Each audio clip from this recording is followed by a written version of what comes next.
So we got some new trades on yesterday. One little note, I did get an email this morning.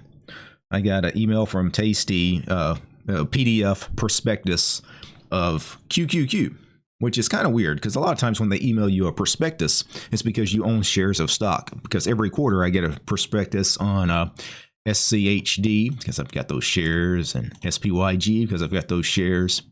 And why am I getting a prospectus on QQQ? Well, one of my put credit spreads, the one that was going to be at 21 days this Friday, very deep in the money. The short put was like a 97 delta, 98 delta, whatever it happened to be. It got assigned. So there's my put credit spread. Looks a little funny now because now it's shares and a long put. You guys sometimes will ask, hey, what do you do if you get assigned on something? Well, I mean, if you get assigned shares, I mean, you should have kind of planned to get assigned on shares. But as part of a spread, what do you need to do? Well, I don't really have to do anything right away. It's still essentially a put credit spread. That really deep in the money put that was basically 100 long deltas. Well, now I have shares that are basically 100 long deltas. And then on the other part of the spread, the long put here, it's got 96 short deltas. I mean, it's still essentially the same spread.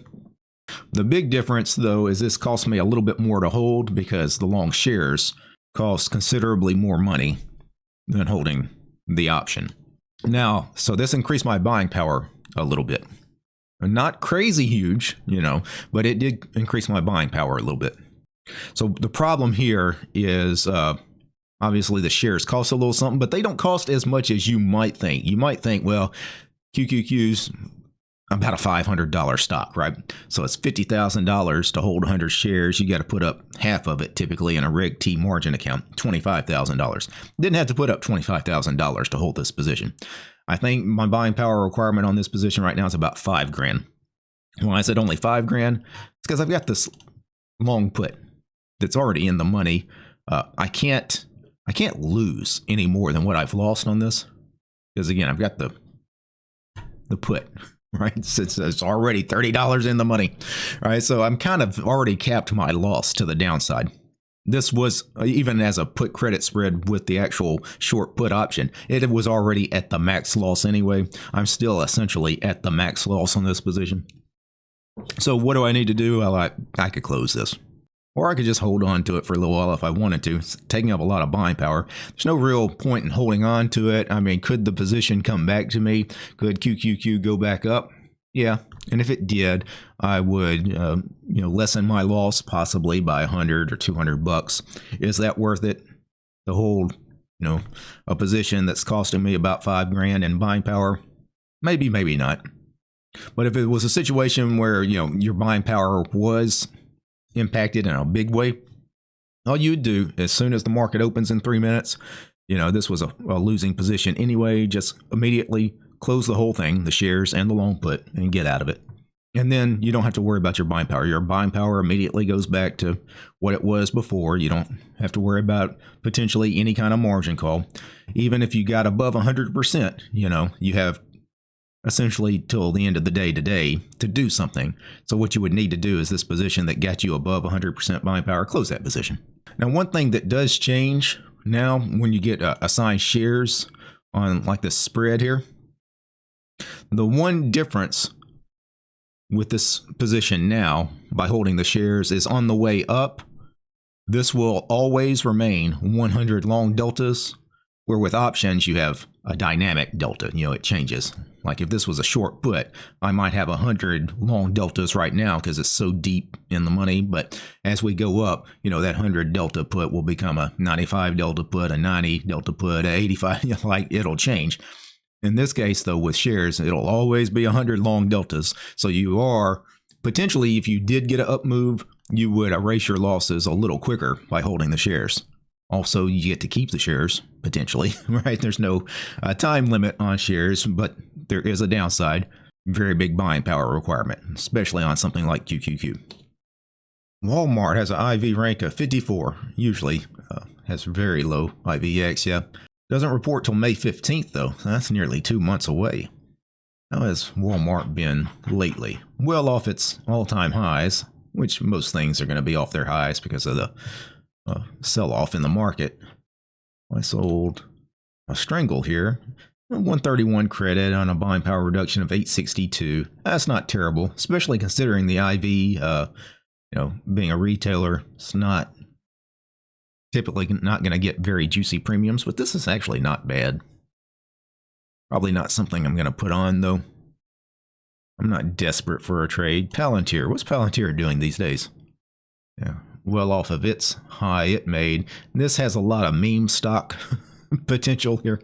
I'm not crazy about selling strangles on this because the short calls, just getting killed. I'm not crazy about selling puts in it either, to be honest, because I still think this thing could come back down to this $40 range, where it was trading at before. It made this gap up and just kind of before the pump started, right? Because with the pump, a lot of times you'll eventually get the dump. I'm just not crazy about playing that either. Moderna? Is that what you're asking, Steve? Yeah. Yeah, this is a stock that I normally don't trade. The problem with this is it's, the pharmaceuticals, really ever since COVID, after they had the big run up, they've done nothing but go down. But they do have some decent IVX, 70% reports May 1st, so plenty of time. I don't like the fact that it doesn't have dollar wide strikes. It only has $5 wide strikes. So my options are still the 25 delta put or the 8 delta put. It's not a lot to do there.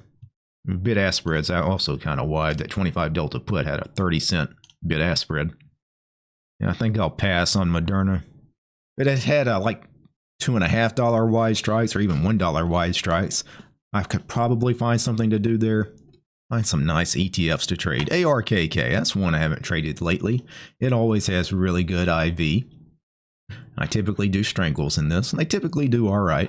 That was a 13 delta put. We'll do about the same on the call side. 13 delta call, so 45 put, 64 call, 113 credit on a massive buying power reduction of $1,500. That's crazy high buying power for something that's trading at $53 a share.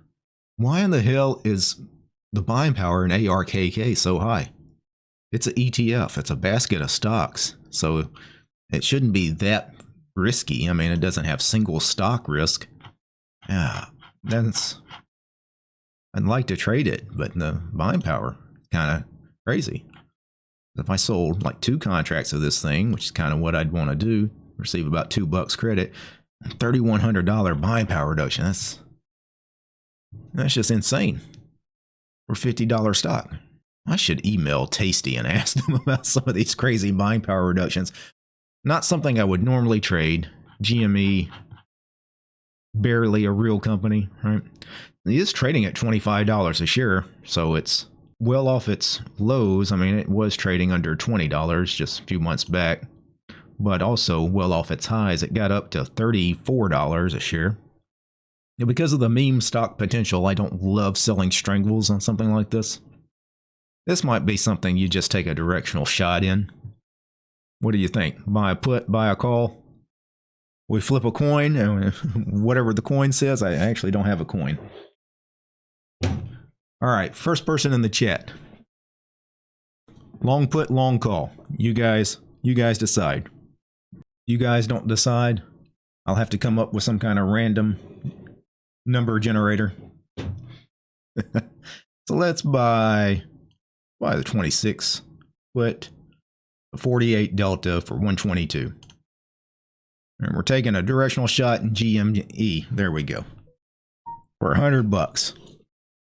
I have absolutely no idea anything about GME as a company, what it's been doing lately, but I hope it crashes. I hope it goes. Hope they announce bankruptcy after the bell today, right? It's only a $25 stock, so there's only so much money we can make on that put. We actually, if we want to talk about risk versus reward, we stood to make a lot more on the call side. Actually, I bought a call. Damn, I was supposed to buy a put. I bought the wrong side of the trade. Hell, I'm leaving it on. I didn't have a directional assumption anyway. I'll leave the call on. I meant to buy a put. I guess it doesn't matter. YOLO, right?